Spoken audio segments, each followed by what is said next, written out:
Assalamualaikum warahmatullahi wabarakatuh. Salam planter petani sawit Indonesia. Salam tandan berduri.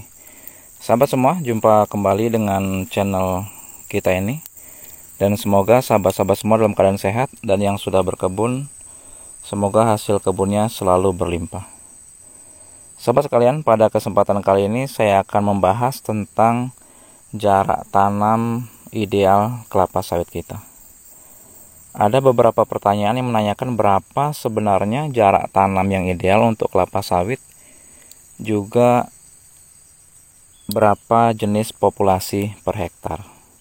Jadi sahabat sekalian, sebenarnya jarak tanam kelapa sawit itu ditentukan dengan varietas yang kita tanam itu sahabat ya. Jadi varietas yang kita tanam itu termasuk jenis pelepah panjang atau pelepah pendek gitu ya. Jadi kalau pelepah pendek itu ya, seperti ini saya akan coba membahas tentang PPKS ya, yang biasa saya lihat seperti itu. Kalau pelepahnya itu di kisaran 5,4 seperti misalnya seperti Simalungun umpamanya, itu bisa SPH-nya 143 per hektar.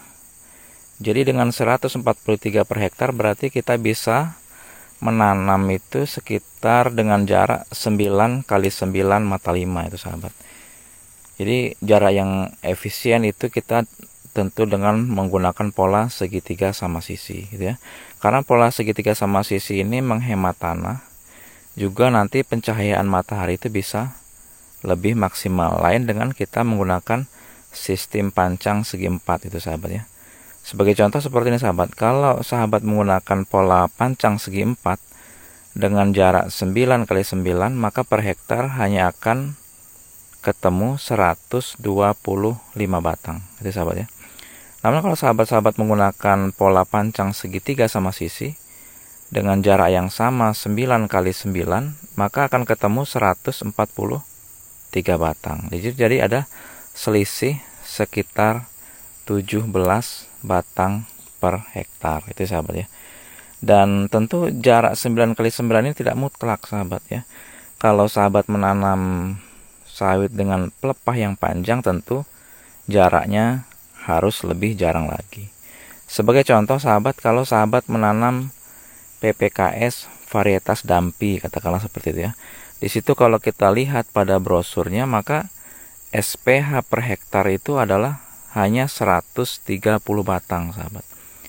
Jadi kalau 130 batang, maka jarak tanam yang ideal adalah 9,5 kali 9,5 itu ya sahabat ya. Makanya nanti per hektar itu akan ketemu 130 batang. Itu dengan jarak sistem mata pancang mata 5 atau yang disebut dengan segitiga sama sisi gitu ya sahabat ya. Kenapa jarak ini penting sahabat? Karena tujuannya sahabat agar ketika sawit kita tumbuh besar nanti tidak terjadi etiolasi sahabat. Jadi etiolasi itu adalah pelepah kelapa sawit kita tuh saling berhimpitan atau bersilangan dengan pohon yang sebelahnya, yang akhirnya mengalami kekurangan sinar matahari. Dengan mengalami kekurangan sinar matahari, tentu biasanya sahabat BJR nanti akan semakin kecil karena batang itu akan semakin mengerucut ya sahabat ya. Jadi selain pemupukan yang tepat sahabat ya, pola tanam ini juga sangat menentukan. Jadi kalau sahabat bertanya berapa jarak yang ideal, tentu kembali lagi dengan benih yang sahabat tanam ya.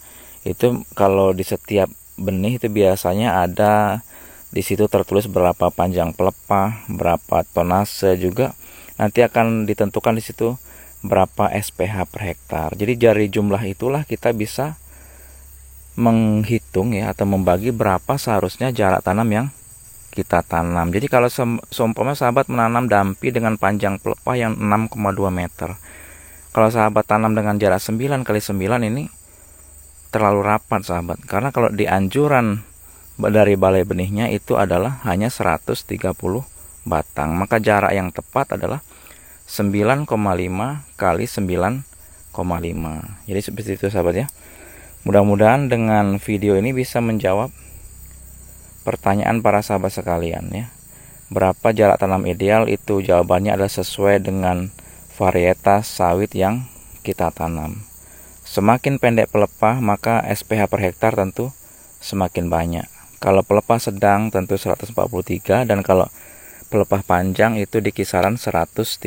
Mungkin kalau pelepahnya pendek bisa lebih dari 143 batang. Mudah-mudahan video ini bermanfaat. Assalamualaikum warahmatullahi wabarakatuh.